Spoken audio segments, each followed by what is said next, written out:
Bonjour, c'est Anne.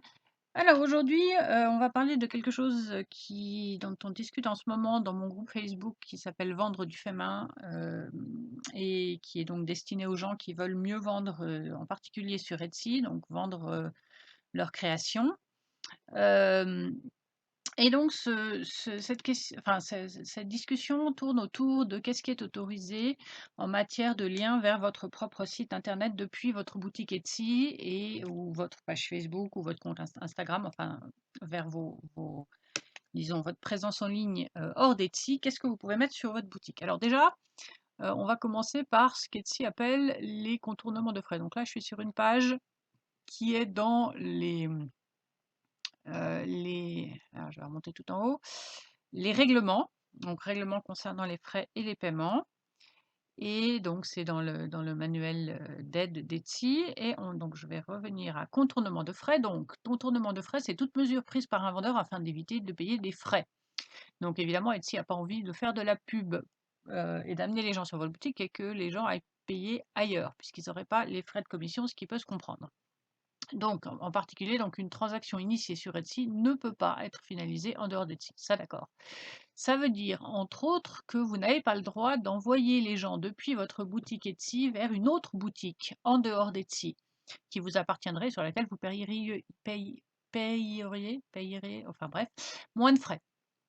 Donc, d'ailleurs, c'est marqué là, cela comprend par exemple le fait d'encourager des acheteurs à acheter un article de votre boutique Etsy par le biais d'un autre site.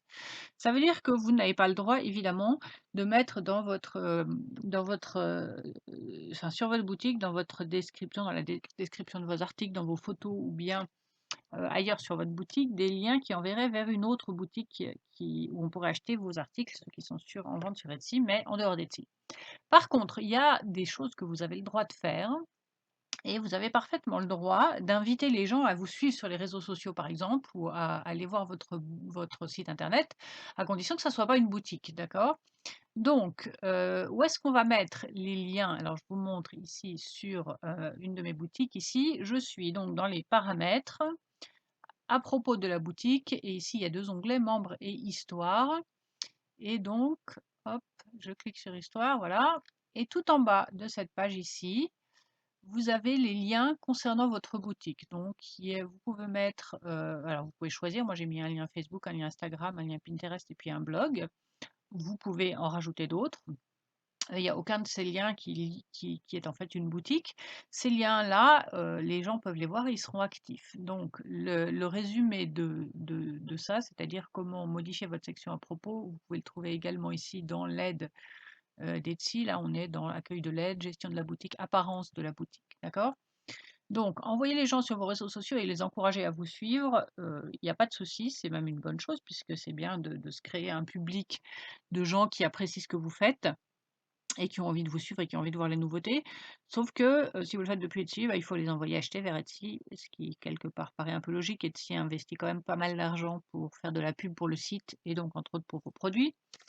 Et puis voilà, si quelqu'un vous contacte sur Etsy pour acheter vos produits, vous ne pouvez pas lui dire: «Ah, mais je le vends aussi sur un autre site et puis c'est moins cher». Ça, vous n'avez pas le droit de le faire, ça fait partie des choses que légalement vous n'avez pas le droit de faire sur Etsy. Et voilà, partager des liens donc sur internet, histoire de la boutique, moi c'est ce que je viens de vous expliquer. Voilà, donc là, ça c'est tout. Donc voilà, j'espère que ça clarifie un petit peu ce qui est légal et ce qui ne l'est pas. Évidemment, je vous encourage fortement à créer une communauté autour de votre boutique, hein. C'est vraiment important d'essayer encore une fois, de créer du lien avec les gens qui peuvent être intéressés par vos produits. Parce qu'il faut comprendre que c'est pas parce que vous allez ouvrir une boutique sur Etsy que vous allez immédiatement trouver des gens qui sont absolument déterminés à acheter vos produits. C'est un peu un souci qu'ont tous les nouveaux créateurs de boutiques. Ils pensent qu'ils vont tout de suite avoir des gens qui vont venir et qui vont aimer leurs produits. Déjà, il y a beaucoup de concurrence, donc il faut vraiment être sûr que vous êtes concurrentiel sur tous les plans, c'est-à-dire il faut que vos produits soient bien mis en valeur, il faut que vous apportiez quelque chose d'original et de nouveau. Enfin voilà, il y a beaucoup de choses dont il faut tenir compte. Mais également, il faut que les gens vous fassent confiance et ça se fait pas juste parce qu'ils vont voir une photo d'une boutique dans la recherche.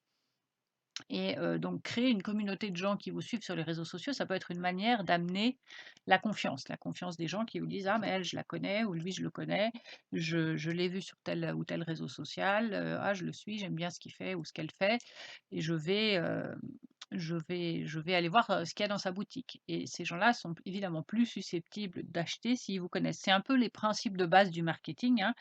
On dit en marketing que, avant que quelqu'un achète quelque chose, il faut qu'il ait vu, la marque, au moins 7 fois. Parce qu'il faut, on ne fait pas confiance à n'importe qui. Il faut être, familier avec la marque avant d'avoir suffisamment confiance pour pouvoir acheter. Du coup, créer du lien et créer enfin un public, c'est important, bien entendu. Après, depuis vos réseaux sociaux, c'est à vous de décider où vous voulez envoyer le public. Si vous n'avez qu'une boutique Etsy, ben vous les envoyez sur la boutique Etsy. Si vous avez, un autre site où vous payez moins de frais, peut-être vous pourrez les envoyer sur l'autre site. Mais ce que vous n'avez pas le droit de faire, c'est quand vous êtes sur une des plateformes, c'est d'encourager les gens à aller acheter à l'extérieur. C'est vrai sur Etsy, ça sera vrai sur n'importe quelle autre plateforme, bien entendu, hein. De même que vous seriez pas très content si, vous aviez des gens sur votre site internet puis qu'ils décident d'aller acheter sur Etsy, par exemple. Ça marche dans les 2 sens, OK? Alors voilà, donc ça, si vous n'avez pas encore de boutique Etsy et que vous avez envie d'en ouvrir une, vous trouverez dans la description de cette vidéo, un lien qui vous permettra d'obtenir 40 fiches produits gratuites. Il y a également un lien vers, un petit cours que j'ai mis en ligne, qui, vous explique, tous les choses auxquelles il faut bien enfin, il faut penser pour fixer des prix justes pour vos produits parce que quand on débute, c'est un peu toujours l'écueil premier.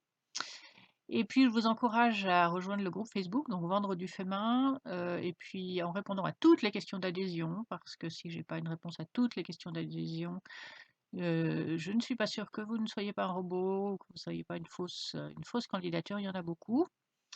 Et puis, bah, on pourra discuter de tout ça un petit peu plus en détail et je me réjouis de vous retrouver. À bientôt!